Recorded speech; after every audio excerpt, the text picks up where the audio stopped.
ओम नमः शिवाय। श्री शिवाय नमस्तुभ्यम। प्रिय भक्तों, आज सावन मास कृष्ण पक्ष की प्रतिपदा तिथि है। आज से पवित्र सावन मास का शुभारंभ हो चुका है।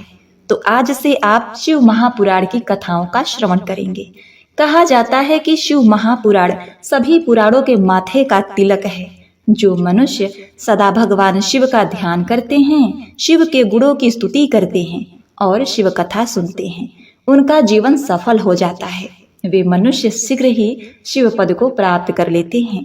यहाँ तक कि नारद जी कहते हैं, भगवान शिव के इस महापुराण को सुनने से मनुष्य सब पापों से मुक्त हो जाता है तथा इस जीवन में बड़े बड़े उत्कृष्ट भोगों का उपभोग करके अंत में शिवलोक को प्राप्त कर लेता है।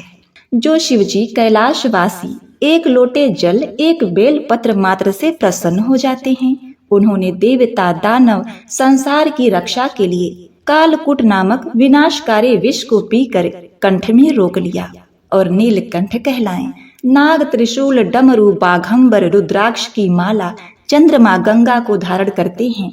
उन परोपकारी और परिग्रह भगवान शिव का चरित्र वर्णन करने के लिए ही इस शिव महापुराण की रचना की गई है। तो आइए भक्तों, अब मनोकामनाओं को पूर्ण करने वाली शिव महापुराण के पहले अध्याय का श्रवण करते हैं, रसपान करते हैं शिव महापुराण कथा। संपूर्ण शिव महापुराण को 7 संहिताओं तथा 11 खंडों में बांटा गया है तथा इसमें 24,000 श्लोक हैं। विद्धेश्वर, रुद्र, कोटि रुद्र, उमा, कैलाश, वायु, ये 7 संहिता हैं और ये स्वयं भगवान शिव जी द्वारा आख्यायित हैं। सर्वप्रथम भगवान भोलेनाथ ने ही शिव महापुराण कथा का वाचन किया था। शिव महापुराण में भगवान शिव के जीवन चरित्र पर प्रकाश डालते हुए उनके रहन सहन, शिव पार्वती विवाह और उनके पुत्रों की उत्पत्ति के बारे में विशेष रूप से बताया गया है। नारद जी शिव जी की बड़ाई करते हुए कहते हैं कि शिव जी को किसी भी खास वेशभूषा एवं अलंकारों की क्या आवश्यकता, वे तो स्वयं औघड़दानी हैं। जटाजूटधारी, गले में विषैले सर्पों की माला, रुद्राक्ष धारण किए, शरीर पर बाघंबर लपेटे, चिता के भस्म से लिपटे हुए और हाथ में त्रिशूल धारण करने वाले वे सदाशिव सारे विश्व को अपनी पदचाप पर डमरू के कर्णभेदी ध्वनि से नचाते रहते हैं, इसलिए वे नटराज हैं।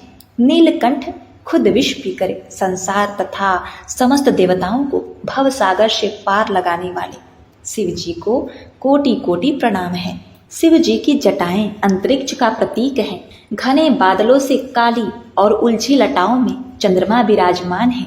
उन्हीं से गंगा का अवतरण भी हुआ है, तो यह अनंत अंतरिक्ष का प्रतीक है। चंद्रमा मन का प्रतीक है। शिव का मन चांद की तरह भोला, निर्मल, उज्जवल और जागृत है। भगवान शिव जी की महिमा अनंत और अपार है। उनकी महिमा का गायन कोई नहीं कर सकता। भगवान शिव जी खुद मृत्युंजय हैं। उनकी कृपा से मृत्यु के समीप पहुंचा व्यक्ति भी स्वस्थ होकर जीवित हो उठता है। ऐसे परोपकारी एवं अपरिग्रही भगवान शिव का चरित्र वर्णन करने के लिए इस शिव महापुराण की रचना महर्षि वेद व्यास जी द्वारा की गई है। तो अब आइए श्रवण करते हैं शिव महापुराण का प्रथम अध्याय, जिसमें श्री सूत जी द्वारा शिव जी के उत्कृष्ट महिमा का वर्णन किया गया है। प्रिय भक्तगणों, आपसे अनुरोध है, यदि आप शिव महापुराण कथा को सुन रहे हैं तो नियमित रूप से जब भी समय मिले इन कथाओं को पूरा अवश्य सुनिएगा। श्री सौनक जी ने पूछा, महाज्ञानी सूत जी, आप संपूर्ण सिद्धांतों के ज्ञाता हैं, कृपया मुझे पुराणों के साथ का वर्णन करें। ज्ञान और वैराग्य सहित भक्ति से प्राप्त विवेक की बुद्धि कैसी होती है तथा साधु पुरुष कैसे अपने काम, क्रोध और विचारों का निवारण करते हैं। इस कलयुग में सभी जीव आसुरी स्वभाव के हो गए हैं, अतः कृपा करके मुझे ऐसा साधन बतलाइए जो कल्याणकारी एवं मंगलकारी हो तथा पवित्रता के लिए हो। प्रभु, वह ऐसा साधन हो जिससे मनुष्य की शुद्धि हो जाए और उस निर्मल हेय वाले पुरुष को सदैव के लिए शिव की प्राप्ति हो जाए। श्री सूत जी ने उत्तर दिया, सौनक जी, आप धन्य हैं, क्योंकि आपके मन में पुराण कथा को सुनने के लिए अपार प्रेम लालसा है। इसलिए मैं तुम्हें परम उत्तम शास्त्र की कथा सुनाता हूँ। संपूर्ण सिद्धांत से संपन्न, भक्ति को बढ़ाने वाला तथा शिव जी को संतुष्ट करने वाला अमृत के समान दिव्य शास्त्र है शिव पुराण। इसका पूर्व काल में शिव जी ने ही प्रवचन किया था। गुरुदेव व्यास ने सनत कुमार मुनि का उपदेश पाकर आदर पूर्वक इस पुराण की रचना की। यह पुराण कलयुग में मनुष्य के हित का परम साधन है।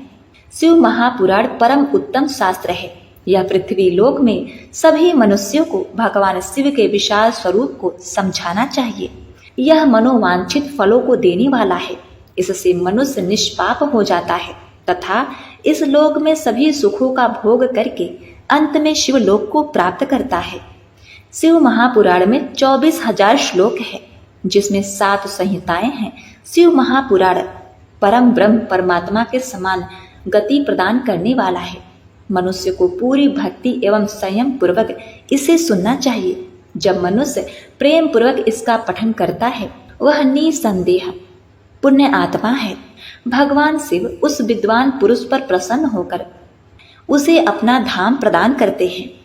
प्रतिदिन आदर पूर्वक शिव महापुराण का पूजन करने वाले मनुष्य संसार में संपूर्ण सुखों को भोग कर भगवान शिव के पद को प्राप्त करते हैं।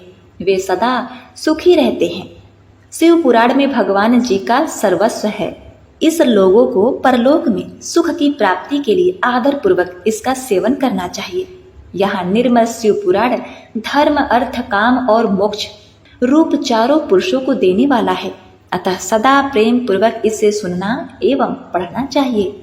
सौनक जी ने कहा, हे सूत जी, आपको परमार्थ तत्व का संपूर्ण ज्ञान है। आपकी कृपा से, आपकी बताई हुई दिव्य कथा से आज हमने यह जान लिया कि इस भूतल पर कल्याण के लिए इस कथा से उत्तम दूसरा कोई साधन नहीं है। अब आप हमें कृपा करके यह बतलाइए कि इस पृथ्वी पर इस कथा को सुनकर किस प्रकार के पापी शुद्ध हो जाते हैं। सूत जी बोले, हे मुनि, इस पुराण के पठन अथवा ज्ञान से अवश्य ही पापी, दुराचारी और काम क्रोध में डूबे रहने वाले लोग शुद्ध हो सकते हैं। कुछ प्राचीन इतिहास का वर्णन ऋषियों ने इस प्रकार से किया है। इसके श्रवण या पठन से पापों का संपूर्ण नाश हो जाता है। प्राचीन काल की बात है। एक नगर में एक ब्राह्मण रहता था, जिसका नाम देवराज था। वह ज्ञान के विषय में बहुत ही दुर्लभ, दरिद्र और वैदिक धर्म से विमुख था। वह अपनी दिशा से भ्रमित हो गया था और वैश्यवृत्ति के कार्यों में लगा रहता था। उसे स्नान, संध्या आदि कर्मों का ज्ञान नहीं था। वे हमेशा उस पे भरोसा करने वाले लोगों को ठगता था। उसने सभी लोगों के धन को हड़प लिया था। एक भी धन धर्म के काम में नहीं लगाता था। एक समय वह घूमता हुआ प्रतिष्ठान पर पहुंच गया। वहां बहुत सारे साधु महात्मा इकट्ठे हुए थे। वहां पर एक शिवालय था। उसकी नजर उस शिवालय पर पड़ी। उसको यह देखकर ज्वर आ गया, जिससे उसे पीड़ा होने लगी। इस शिवालय पर एक ब्राह्मण शिव पुराण कथा कह रहे थे। इस शिवालय पर एक ब्राह्मण शिव पुराण कथा कह रहा था। तब वो ज्वर में पड़ा हुआ ब्राह्मण भी उसे निरंतर सुन रहा था। 1 महीने के बाद वह ज्वर से अत्यंत पीड़ित होने लगा और फिर चल बसा। यमराज के दूत आकर उसे बलपूर्वक पासों में बांधकर ले गए। तभी वहां पर भगवान शिव के पार्षदगण शिवलोक में आ पहुंचे। उसके स्वरूप का वर्णन इस प्रकार है। वह उज्जवल दिख रहे थे। उनके हाथों में त्रिशूल थे। उनके अंग भस्म से उद्रशीन थे। उनके गले में रुद्राक्ष की मालाएं थी। वो लोग अत्यंत क्रोध के साथ यमपुरी में गए और यमराज के दूतों को खूब मारा और धमकाया और उस देवराज को उसके चंगुल से छुड़वाकर अपने अद्भुत विमान में बैठाकर कैलाश पर जाने लगे। यमपुरी में तब बहुत ही कोलाहल मच गया था, जिसे सुनकर धर्मराज अपने भवन से बाहर निकले। तब भगवान शिव के उन दूतों को देखकर धर्मराज ने अपने ज्ञान दृष्टि से सब कुछ जान लिया और उसकी पूजा की। उन्होंने भय के कारण उन दूत को कोई भी प्रश्न नहीं किया और फिर वह दूत कैलाश को निकल गए और वहां पहुंचकर उन्होंने देवराज को भगवान शिव के हाथों में सौंप दिया। इस प्रकार शिव पुराण केवल श्रवण मात्र से देवराज को शिवलोक प्राप्त हुआ। आगे सौनक जी ने कहा, हे सूत जी, आप महाज्ञानी हैं। आपकी बताई हुई इस कथा को सुनकर मैं अत्यंत आनंदित हो गया। कृपा करके आप हमें ऐसी अन्य कथाएं भी सुनाइए। सूत जी ने कहा, हे सौनक, तुम शिव भक्तों में अत्यंत श्रेष्ठ हो, अतः मैं तुम्हें गोपनीय कथा वस्तु का ज्ञान देता हूँ। एक समय समुद्र के निकट के प्रदेश में एक वाशकल नाम का ग्राम था। वहां पर महापापी द्विज रहते थे, जिनको वैदिक धर्म का ज्ञान नहीं था। वहां पर रहने वाले सारे लोग अत्यंत दुष्ट थे। उनको कोई भी धर्म की वस्तुओं पर विश्वास नहीं था। वो लोग न तो देवताओं पर भरोसा करते थे, न तो भाग्य पर। ऐसी कुटिल प्रवृत्ति वाले लोगों का मन हमेशा दूषित विषयों में लगा रहता था।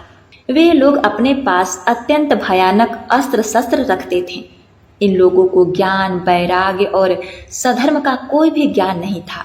वहां पर द्विज के साथ अन्य जाति के लोग भी उसकी तरह ही रहते थे। इस प्रदेश की स्त्रियों का भी अत्यंत कुटिल स्वभाव था। वे लोग स्वेच्छाचारिणी, पापी, कुसंगित विचारों वाली और व्यभिचारिणी थी। उनको सद्व्यवहार एवं सदाचार के विषय में कोई भी ज्ञान नहीं था। पूरा ग्राम दुष्टों से ही भरा था। एक समय इस वाशकल नाम के गांव में बिंदुक नाम का ब्राह्मण निवास करता था। वह अधर्मी, दुरात्मा, महापापी था। उसकी पत्नी का नाम चंचुला था। वह अत्यंत सुंदर थी। वह हमेशा उत्तम धर्म का पालन करती थी। फिर भी उसकी पत्नी को छोड़कर वह ब्राह्मण वैश्यगामी हो गया था। ऐसे ही अनेक बहुत वर्ष निकल गए। उसकी स्त्री चंचुला काम से पीड़ित थी, किंतु उसने अपना धर्म कभी नहीं छोड़ा। वह दीर्घकालीन समय तक धर्म का पालन करती रही, परंतु अंत में ऐसे दुष्ट पति के साथ रहकर वह भी उसके प्रभाव से दुष्ट बन गई। ऐसे ही उन दोनों पति पत्नी का अधिकतर समय दुराचार में ही निकल गया। इसके बाद एक दिन वह दूषित बुद्धि वाले ब्राह्मण की मृत्यु हुई और वह नरक में जा पहुंचा। उसने बहुत समय तक नरक में दुख भोगे। तदनंतर वह दुष्ट ब्राह्मण विंध्य पर्वत पर भयंकर पिशाच हुआ और उसकी पत्नी चंचुला उसके बाद बहुत समय तक अपने पुत्रों के साथ रही। एक दिन वह कोई अवसर पर अपने भाई बंधुओं के साथ गोकर्ण क्षेत्र गई और किसी तीर्थ में जाकर वहां के जल में स्नान किया। वो वहां पर घूमने लगी। घूमते घूमते वह कोई देव मंदिर में जा पहुंची। वहां पर एक ब्राह्मण भगवान शिव की पवित्र पौराणिक कथा सुना रहे थे। चंचुला ने भी वह कथा सुनी। ब्राह्मण कथा सुनाते समय कह रहे थे कि जो स्त्रियां पर पुरुषों के साथ व्यभिचार करती हैं, वह जब मृत्यु को प्राप्त होती हैं तो यमलोक में दूत उनकी योनि में जले हुए लोहे का परिख डालते हैं। ऐसा सुनकर चंचुला भयभीत हो गई और कांपने लगी। कथा समाप्त होने के बाद सब लोग वहां से चले गए। तब चंचुला ने उस कथा सुनाने वाले ब्राह्मण से पूछा, हे ब्राह्मण, मुझे धर्म का ज्ञान नहीं है, अतः मेरे से दुराचार हो गया। आज इस कथा को सुनने के बाद मुझे बहुत डर लग रहा है। मैं यह सुनकर भय से कांप रही हूँ। इस संसार से मुझे वैराग्य हो गया है। मेरे जैसी पापी को धिक्कार है। मैं कुसंगी विषयों में फंसकर अपने धर्म से भ्रष्ट हो चुकी हूँ। मैं निंदनीय हो चुकी हूँ। मुझे किस प्रकार घोर यातनाएं सहनी पड़ेगी और कैसी दुर्गति मिलेगी। मेरे जैसे पापी की सहायता कौन करेगा। मनुष्य के बाद वह भयंकर यमदूत जो मुझे गले में फंदे डाल कर ले जाएंगे, उसका सामना मैं किस प्रकार करूंगी। नरक में मुझ जैसी पापनी के टुकड़े किए जाएंगे तो वह मैं कैसे सहन कर पाऊंगी। मैं अत्यंत पापी हूँ और हर तरह से पाप में डूब चुकी हूँ। मैं नष्ट हो गई हूँ। हे ब्राह्मण, मेरे माता पिता और गुरु आप ही हैं। मैं आपकी शरण में आई हूँ। मुझ अबला का उद्धार कीजिए। सूत जी ने कहा, चंचुला इस प्रकार से खेद और वैराग्य युक्त ब्राह्मण देवता के चरणों में गिर पड़ी। तब उस बुद्धिमान ज्ञानी ब्राह्मण ने उसे उठाया और कहा, बड़ी भाग्यशाली हो कि शिव पुराण के वैराग्य प्रदान करने वाली कथा को सुनकर तुम्हें समय पर भान हो गया। हे नारी, तुम चिंता मत करो, भगवान शिव की शरण में आओ। भगवान शिव तुम्हारे समस्त पाप तुरंत समाप्त कर देंगे। यह कहकर ब्राह्मण चंचुला को समक्ष पापों को हरने वाली तथा सुख एवं सद्गति देने वाली शिव पुराण कथा की महिमा का वर्णन करते हैं। शिव पुराण की इस वैराग्य युक्त कथा को सुनकर तुम्हें समय पर चेत हो गया है। ब्राह्मण पत्नी, तुम डरो मत, भगवान शिव की शरण में जाओ। शिव की कृपा से सारा पाप तत्काल नष्ट हो जाता है। मैं तुमसे भगवान शिव की कीर्ति गाथा से युक्त उस परम वस्तु का वर्णन करूंगा जिससे तुम्हें सदा सुख देने वाली उत्तम गति प्राप्त होगी। शिव की उत्तम कथा सुनने से ही तुम्हारी बुद्धि पश्चाताप से युक्त एवं शुद्ध हो गई है, साथ ही तुम्हारे मन में विषयों के प्रति वैराग्य हो गया है। पश्चाताप ही पाप करने वाले पापियों के लिए सबसे बड़ा प्रायश्चित है। सत्पुरुषों ने सबके लिए पश्चाताप को ही सब पापों का रोधक बताया है। पश्चाताप से ही सब पापों की शुद्धि होती है। जो पश्चाताप करता है वही वास्तव में पापों का प्रायश्चित करता है, क्योंकि सत्य पुरुषों ने समस्त पापों की शुद्धि के लिए प्रायश्चित करने का उपदेश दिया है। यह सब पश्चाताप से संपन्न हो जाता है। जो पुरुष विधि पूर्वक प्रायश्चित करके निर्भय हो जाता है वह अपने कुकर्म के लिए पश्चाताप नहीं करता, उसे प्रायः उत्तम गति प्राप्त नहीं होती।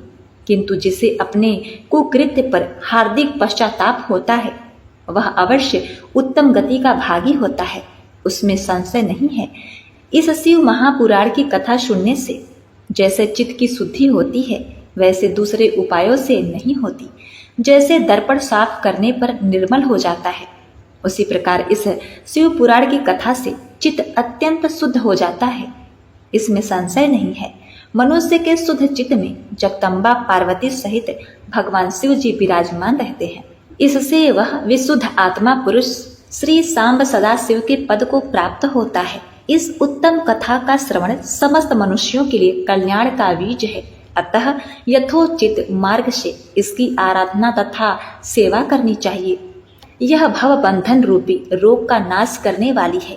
भगवान शिव जी की कथा को सुनकर भी अपने हृदय में उसका मनन एवं अध्ययन करना चाहिए। इससे पूर्णतया चित्त शुद्ध हो जाता है। चित्त शुद्धि होने से महेश्वर की भक्ति अपने दोनों पुत्रों ज्ञान और वैराग्य के साथ निश्चित ही प्रकट होती है। तत्पश्चात महेश्वर के अनुग्रह से दिव्य मुक्ति प्राप्त होती है, इसमें संशय नहीं है। जो मुक्ति से वंचित है उसे पशु समझना चाहिए, क्योंकि उसका चित्त माया के बंधन में आसक्त है। वह निश्चित ही संसार बंधन से मुक्त नहीं हो पाता।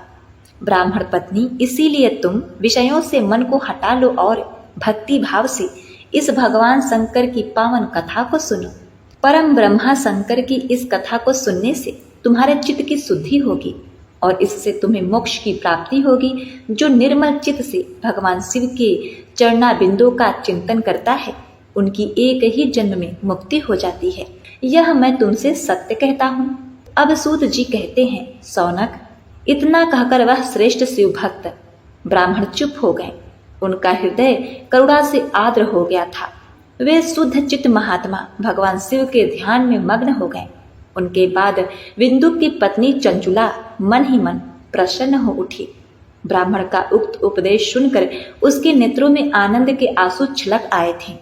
वह ब्राह्मण पत्नी चंचुला हर्ष भरे हृदय से उस श्रेष्ठ ब्राह्मण के दोनों चरणों में गिर पड़ी और हाथ जोड़कर बोली। तत्पश्चात उठकर वैराग्य युक्त उत्तम बुद्धि वाली स्त्री जो अपने पापों के कारण आवांतिक थी उस महान शिव भक्त ब्राह्मण से हाथ जोड़कर गदगद बाणी से बोली। चंचुला ने कहा, ब्राह्मण, शिव भक्तों में श्रेष्ठ स्वामिन आप धन्य हैं, परमार्थदर्शी हैं और सदा परोपकार में लगे रहते हैं, इसलिए श्रेष्ठ साधु पुरुषों में प्रशंसा के योग्य हैं। साधो, मैं नरक के समुद्र में गिर रही हूँ, आप मेरा उद्धार कीजिए, उद्धार कीजिए। पौराणिक अर्थ तत्व से संपन्न जिस सुंदर शिव पुराण की कथा को सुनकर मेरे मन में संपूर्ण विश्व से वैराग्य उत्पन्न हो गया, उसी इस शिव पुराण को सुनने के लिए मेरे मन में बड़ी श्रद्धा हो रही है। सूत जी कहते हैं कि ऐसा कहकर हाथ जोड़कर उनका अनुग्रह पाकर चंचुला उस शिव पुराण की कथा को सुनने की इच्छा मन में लिए उस ब्राह्मण देवता की सेवा में तत्पर होकर वहां रहने लगी। तदवंतर शिव भक्तों में श्रेष्ठ और शुद्ध बुद्धि वाले ब्राह्मण देवता ने उसी स्थान पर उस स्त्री को शिव पुराण की उत्तम कथा सुनाई। इस प्रकार उस गोकर्ण नामक महाक्षेत्र में उन्हें श्रेष्ठ ब्राह्मण से अनेक शिव महापुराण की परम उत्तम कथा सुनी, जो भक्ति, ज्ञान और वैराग्य को बढ़ाने वाली तथा मुक्ति प्रदान करने वाली है। उस परम उत्तम कथा को सुनकर ब्राह्मण पत्नी अत्यंत कृतज्ञ हो गई। उसका चित्त शीघ्र ही शुद्ध हो गया। फिर भगवान शिव के अनुग्रह से उसके हृदय में शिव के सगुण रूप का चिंतन होने लगा। इस प्रकार उसने भगवान शिव में लगी रहने वाली उत्तम बुद्धि पाकर शिव के सच्चिदानंदमय स्वरूप का बारंबार चिंतन आरंभ किया। तत्पश्चात समय के पूरे होने पर भक्ति, ज्ञान और वैराग्य से युक्त हुई चंचुला ने अपने शरीर को बिना किसी कष्ट के त्याग दिया। इतने में ही त्रिपुर शत्रु भगवान शिव जी का भेजा हुआ एक दिव्य विमान दूत गति से वहां पहुंचा, जो उसके अपने गढ़ों से युक्त और भांति भांति के शोभा साधनों से संपन्न था। चंचुला उस विमान पर आरूढ़ हो गई और भगवान शिव के श्रेष्ठ पार्षदों ने उसे तत्काल शिवपुरी में पहुंचा दिया। उसके सारे मल धुल गए। वह दिव्य रूप धारणी दिव्यांगना हो गई थी। उसके दिव्य अवयव उसकी शोभा बढ़ा रहे थे। मस्तक पर अर्धचंद्राकार का मुकुट धारण किए वहां गौरी देवी शोभा वाली दिव्य आभूषणों से विभूषित थीं। शिवपुरी में पहुंचकर उसने सनातन देवता त्रिनेत्रधारी महादेव जी को देखा। सभी मुख्य मुख्य देवता उनकी सेवा में खड़े थे। गणेश, भृंगी, नंदीश्वर तथा वीरभद्रेश्वर आदि उनकी सेवा में उत्तम भक्ति भाव से उपस्थित थे। उनकी अंग कांति करोड़ों सूर्यों की भांति प्रकाशमान हो रही थी। कंठ में नील चिन्ह शोभा पा रहा था। 5 मुख और प्रत्येक मुख में 3-3 नेत्र थे। मस्तक पर अर्धचंद्रकार मुकुट शोभा देता था। उन्होंने अपने वामांग भाग में गौरी देवी को बिठा रखा था, जो विद्युत कुंज के समान प्रकाशित थी। महागौरी महादेवी की कांति कपूर के समान गौण थी। उनका सारा शरीर श्वेत भस्म से भस्मित था और शरीर पर श्वेत वस्त्र शोभा पा रहे थे। इस प्रकार परम उज्ज्वल भगवान शंकर का दर्शन करके वह ब्राह्मण पत्नी चंचुला बहुत प्रसन्न हुई। अत्यंत प्रीति युक्त होकर उसने बड़ी उतावली के साथ भगवान शिव जी को बारंबार प्रणाम किया। फिर हाथ जोड़कर बड़े प्रेम, आनंद और संतोष से युक्त हो विनीत भाव से खड़ी हो गई। उसके नेत्रों से आनंद अश्रुओं की अविरल धारा बहने लगी तथा संपूर्ण शरीर में रोमांच हो गया। उस समय भगवती पार्वती और भगवान शंकर ने उसे बड़ी करुणा के साथ अपने पास बुलाया और सौम्य दृष्टि से उसकी ओर देखने लगे। पार्वती जी ने तो दिव्य रूप धारणी बिंदुक प्रिया चंचुला को प्रेम पूर्वक अपनी सखी बना लिया। वह उस परमानंद घन ज्योति स्वरूप सनातन धाम में अविचल निवास पाकर दिव्य शौम से संपन्न हो अक्षय सुख का अनुभव करने लगी। श्री सूत जी बोले, सौनक, एक दिन परमानंद में मग्न हुई चंचुला ने उमा देवी के पास जाकर प्रणाम किया और दोनों हाथ जोड़कर वह उनकी स्तुति करने लगी। चंचुला बोली, गिरिराज नंदिनी, स्कंद माता उमे, मनुष्यों ने सदा आपका सेवन किया है। समस्त सुखों को देने वाली शुभ प्रिय आप ब्रह्म स्वरूपिणी हैं। विष्णु और ब्रह्मा आदि देवताओं द्वारा सेवित हैं। आप ही सगुणा और निर्गुणा हैं तथा आप ही सूक्ष्मा और सच्चिदानंद स्वरूपिणी आघा प्रकृति हैं। आप ही संसार के सृष्टि, पालन और संहार करने वाली है। तीनों गुणों का आश्रय भी आप ही हैं। ब्रह्मा, विष्णु और महेश, इन तीनों देवताओं का निवास स्थान तथा उनकी उत्तम प्रतिष्ठा करने वाली पराशक्ति आप ही हैं। श्री सूत जी कहते हैं, सौनक, जिसे सद्गति प्राप्त हो चुकी थी वह चंचुला इस प्रकार महेश्वर पत्नी उमा की स्तुति करके सिर झुकाए चुप हो गई। उसके नेत्रों में प्रेम के आंसू उमड़ आए थे। तब करुणा से भरी शंकर प्रिया भक्तवत्सला पार्वती जी ने चंचुला को संबोधित करके इस प्रकार कहा। पार्वती जी बोली, सखी चंचुले सुंदरी, मैं तुम्हारी की हुई इस स्तुति से बहुत प्रसन्न हूँ। बोलो, क्या वर मांगती हो? तुम्हारे लिए मुझे कुछ भी न देने योग्य नहीं है। चंचुला बोली, निष्पाप गिरिराज कुमारी, मेरे पति बिंदुक इस समय कहाँ हैं? उनकी कैसी गति हुई यह मैं नहीं जानती। कल्याणमयी दिव्यवत्सले, मैं अपने उन पति देव से जिस प्रकार संयुक्त हो सकूं वैसा ही उपाय कीजिए।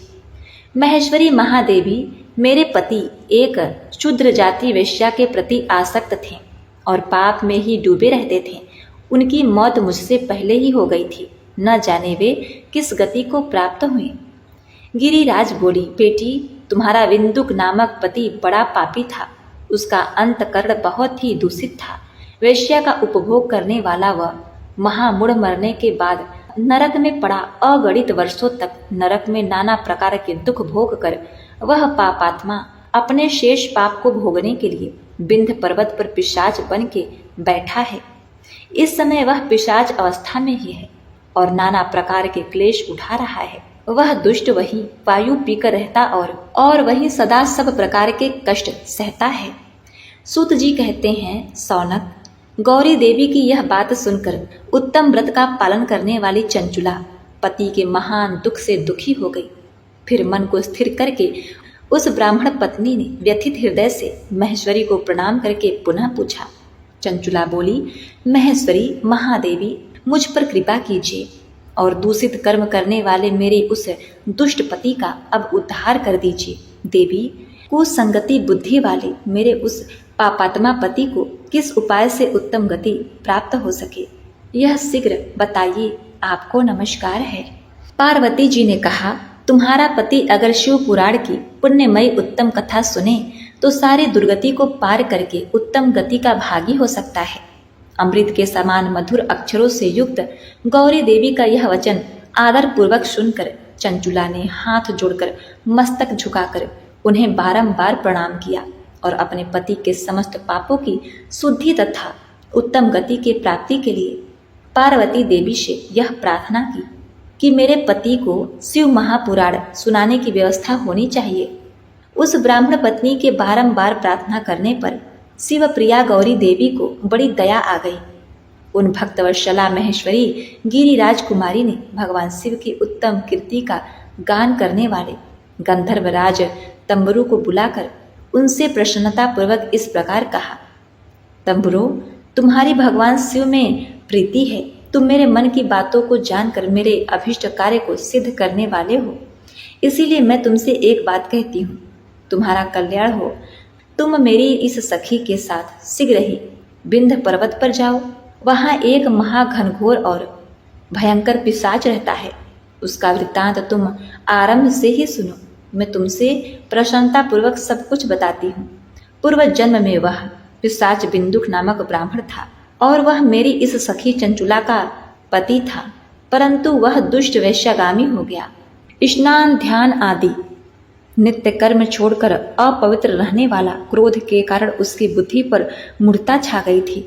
पूर्व जन्म में वह पिशाच बिंदुक नामक ब्राह्मण था, मेरी इस सखी चंचुला का पति था, परंतु वह दुष्ट वेश्यागामी हो गया। स्नान संध्या आदि नित्य कर्म छोड़कर अपवित्र रहने लगा। क्रोध के कारण उसकी बुद्धि पर मूढ़ता छा गई थी। वह कर्तव्य का विवेक नहीं कर पाता था। दूषित वस्तुओं का दान देना यही उसका स्वाभाविक कर्म बन गया था। वह अस्त्र शस्त्र लेकर हिंसा करता, बाएं हाथ से खाता, दीनों को सताता और क्रूरता पूर्वक पराये घरों में आग लगा देता था। चांडालों से प्रेम करता और प्रतिदिन वेश्या के संपर्क में रहता। बड़ा दुष्ट था। वह पापी अपने पत्नी का परित्याग करके दुष्टों के संग में ही आनंद मनाता था। वह मृत्यु पर्यंत दुराचार में ही, फिर अंतकाल आने पर उसकी मौत हो गई। वह पापियों के भोग स्थान घोर यमपुर में गया और वहां बहुत से नरों का भोग करके वह दुष्ट आत्मा जीव इस समय विंध्य पर्वत पर पिशाच बना हुआ है। वही वह दुष्ट पिशाच अपने पापों का फल भोग रहा है। तुम उसके आगे यत्न पूर्वक शिव महापुराण की उस दिव्य कथा का वाचन करो, जो परम पुण्यमयी तथा समस्त पापों का नाश करने वाली है। शिव महापुराण कथा का श्रवण सबसे उत्कृष्ट पुण्य कर्म है। उससे उसका हृदय शीघ्र ही समस्त पापों से शुद्ध हो जाएगा और वह प्रेत योनि का जीवन त्याग देगा। उस दुर्गति से मुक्त होने पर बिंदुक नामक पिशाच को मेरी आज्ञा से विमान पर बैठाकर तुम भगवान शिव के धाम ले जाओ। सूत जी कहते हैं, सौनक, महेश्वरी उमा के इस प्रकार आदेश देने पर गंधर्वराज तमरू मन ही मन बड़े प्रसन्न हुए। उन्होंने अपने भाग्य की सराहना की। तत्पश्चात उस पिशाचनी की सती साध्वी पत्नी चंचुला के साथ विमान पर बैठकर नारद जी के प्रिय मित्र तम्बरू वेगपूर्वक विंध्याचल पर्वत पर गए, जहाँ वह पिशाच रहता था। वहां उन्होंने उस पिशाच को देखा। उसका शरीर विशाल नहीं था। वह कभी हंसता, कभी रोता, कभी उछलता। उसकी आकृति बड़ी विकराल थी। भगवान शिव की उत्तम कृति का गान करने वाले महाबली तम्बरू ने उस भयंकर पिशाच को पास में बांध लिया। तदवंतर तम्बरू ने शिव महापुराण की कथा बाँचने का नियम करके महोत्सव युक्त स्थान और मंडप आदि की रचना की। इतने में ही संपूर्ण लोकों में बड़े वेग से यह प्रचार हो गया कि देवी पार्वती की आज्ञा से एक पिशाच का उद्धार करने के उद्देश्य से शिव पुराण की उत्तम कथा सुनाने के लिए तमरू विंध्य पर्वत पर गए हैं। फिर तो उस कथा को सुनने के लोभ से बहुत से देवर्षि भी शीघ्र ही वहां जा पहुंचे। तमरू ने उस पिशाच को पासों में बांधकर आसमान पर बिठाया और हाथ में वीणा लेकर गौरीपति की कथा का आरंभ किया। विघ्नेश्वर संहिता से लेकर 7वीं वायु संहिता तक महालय सहित शिव महापुराण की कथा का उन्होंने स्पष्ट वर्णन किया। 7 संहिताओं सहित शिव महापुराण का आदर पूर्वक श्रवण करने से सभी श्रोता पूर्ण रूप से कृतार्थ हो गए। उस परम पुण्यमय शिव महापुराण को सुनकर उस पिशाच ने अपने सारे पापों को धोकर उस पैशाचिक शरीर को त्याग दिया। फिर तो शीघ्र ही उसका रूप दिव्य हो गया। अंग कांति गौर वर्ण की हो गई। शरीर पर श्वेत वस्त्र तथा सब प्रकार से सुशोभित उसके अंगों को उद्भासित करने लगे। वह त्रिनेत्रधारी चंद्रशेखर रूप हो गया। इस प्रकार दिव्य देहधारी रूप होकर श्रीमान बिंदुक अपने प्राण बल्लभा चंचुला के साथ स्वयं भी पार्वती बल्लभ भगवान शिव का गुणगान करने लगा। उसकी स्त्री को इस प्रकार से सुशोभित देख वे सभी महर्षि बड़े ही विस्मित हुए। उसका चित्त परमानंद से परिपूर्ण हो गया। भगवान महेश्वर का यह अद्भुत चरित्र सुनकर वे सभी श्रोता परम कृतार्थ और प्रेम पूर्वक श्री शिव का यथोगान करते हुए अपने अपने धाम को चले गए। दिव्य रूपधारी श्रीमान बिंदुक भी सुंदर विमान पर अपनी प्रियतमा के साथ बैठकर सुखपूर्वक आकाश में स्थित हो बड़ी शोभा पाने लगा। तो बोलिए ओम नमः शिवाय, जय भोलेनाथ। प्रिय भक्तगणों, अब कल के शिव महापुराण कथा को सुनना अति आवश्यक है, क्योंकि इसमें शिव पुराण के श्रवण की विधि तथा श्रोताओं के पालन करने वाले योग्य नियमों का वर्णन किया गया है, जिसे सुनकर भक्तों का कल्याण होता है। प्रिय भक्तों, आइए अब श्रवण करते हैं शिव जी की चालीसा।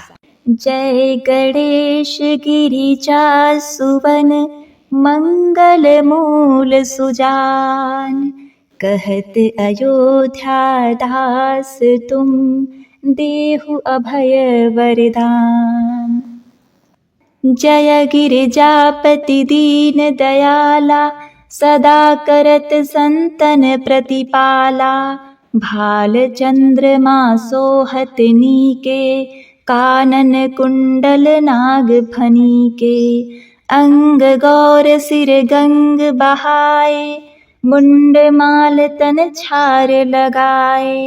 वस्त्र खाल बाघंबर सोहे, छवि को देख नाग मन मोहे। मैना मातु की हवे दुलारी, बाघ अंग सोहत छवि न्यारी। कर त्रिशूल सोहत छवि भारी, करत सदा शत्रुन क्षयकारी। नंदी गणेश सोहे तह केसे, सागर मध्य कमल है जैसे। कार्तिक श्याम और गणराऊ, या छवि को कही जात न काऊ। देवन जब ही जाय पुकारा, तब ही दुख प्रभु आप निवारा। किया उपद्रव तारक भारी, देवन सब मिली तुम ही जुहारी। तुरत षडानन आप पठाऊ, लवनी में महामारी गिराऊ। आप जलंधर असुर संहारा, सुयश तुम्हारा विदित संसारा। त्रिपुरासुर सन युद्ध मचाई, सब ही कृपा कर लीन बचाई। किया तपहि भगीरथ भारी, पूर प्रतिज्ञाता सुपुरारी, धानिन मह तुम सम को नाही, सेवक स्तुति करत सदाही। वेद माहि महिमा तुम गाई, अकथ अनादि भेद नहीं पाई। प्रकटि उदित मंथन में ज्वाला, जरत सुरासुर भय विहाला। कीन्ही दया तह करी सहाई, नीलकंठ तब नाम कहाई। पूजन रामचंद्र जब कीन्हा, जीत के लंक विभीषण दीन्हा। सहस कमल में हो रह धारी, कीन्ही परीक्षा तब ही पुरारी। एक कमल प्रभु रखऊ जोई, कमल नयन पूजन चह सोई। कठिन भक्ति देखी प्रभु शंकर, भये प्रसन्न दिए इक्षित वर। जय जय जय अनंत अविनाशी, करत कृपा सबके घटवासी। दुष्ट सकल नित मोहि सतावे, भ्रमत रहो मोहि चित्त न आवे। त्राहि त्राहि में नाथ पुकारो, एहि अवसर मोहि आन उबारो। लय त्रिशूल शत्रुन को मारो, संकट ते मोहि आन उबारो। मात पिता भ्राता सब होई, संकट में पूछत नहीं कोई। स्वामी एक है आस तुम्हारी, आय हरहूँ मम संकट भारी। धन निर्धन को देत सदाही, जो कोई जाचे सो फल पाही। स्तुति के ही विधि करे तुम्हारी, क्षमहु नाथ अब चूक हमारी। शंकर हो संकट के नाशक, मंगल कारण विघ्न विनाशन। योगी यति मुनि ध्यान लगावे, शारद नारद शीस नवावे। नमो नमो जय नमः शिवाय, सुर ब्रह्मादिक पार न पाय। जो यह पाठ करे मन लाई, तापर होत है शंभु सहाई। ऋनिया जो कोई हो अधिकारी, पाठ करे सो पावनहारी। पुत्र होन कर इच्छा जोई, निश्चय शिव प्रसाद तेहि होई। पंडित त्रयोदशी को लावे, ध्यान पूर्वक होम करावे। त्रयोदशी व्रत करे हमेशा, ताके तन नहीं रहे कलेशा। धूप दीप नैवेद्य चढ़ावे, शंकर सम्मुख पाठ सुनावे। जन्म जन्म के पाप नसावे, अंत धाम शिवपुर में पावे। कहे अयोध्या दास तुम्हारी, जानि सकल दुख हरहु हमारी। नित नेम उठी प्रातः ही, पाठ करो चालीसा। तुम मेरी मनोकामना पूर्ण करो जगदीश। मगशिर छठी हेमंत ऋतु, संवत 64 जान। स्तुति चालीसा शिव ही, पूर्ण कीजय कल्याण। ओम नमः शिवाय। प्रिय भक्तों, आइए अब श्रवण करते हैं भगवान शिव जी की आरती। जय शिव ओमकारा, ओम जय शिव ओमकारा। ब्रह्मा विष्णु सदा शिव, अर्धांगी धारा। ओम जय शिव ओमकारा, एकानन चतुरानन पंचानन राजे। हंसानन गरुड़ासन, वृषवाहन साजे। ओम जय शिव ओमकारा। दो भुज चार चतुर्भुज, दस भुज अति सोहे। त्रिगुण रूप निरखता, त्रिभुवन जन मोहे। ओम जय शिव ओमकारा। यक्ष माला वन माला, मुंड माला धारी। चंदन मृग मद सोहे भाले शिश राशि। ओम जय शिव ओमकारा। श्वेतांबर पीतांबर बाघंबर अंगे। सनकादिक गरुडादिक भूतादि संगे। ओम जय शिव ओमकारा। करके मध्य कमंडलु चक्र त्रिशूल धरता। जग करता जग भरता जग संहारक करता। ओम जय शिव ओमकारा। ब्रह्मा विष्णु सदाशिव जानत अविवेका। प्रणवाक्षर मध्य ये तीनों एका। ओम जय शिव ओमकारा। काशी में विश्वनाथ विराजत नंदी ब्रह्मचारी। नित उठी भोग लगावत महिमा अति भारी। ओम जय शिव ओमकारा। त्रिगुण शिव जी की आरती जो कोई नर गावे। कहत शिवानंद स्वामी मन वांछित फल पावे। ओम जय शिव ओमकारा। कर्पूर गौरम करुणावतारम संसार सारम भुजगेन्द्रहारम। सदा वसंतं हृदयारविंदे भवं भवानी सहितं नमामि। प्रेम से बोलिए नमः पार्वती पते हर हर महादेव। ओम नमः शिवाय। प्रिय भक्तों, भगवान शिव जी की चालीसा और आरती यहीं पर संपूर्ण हुई।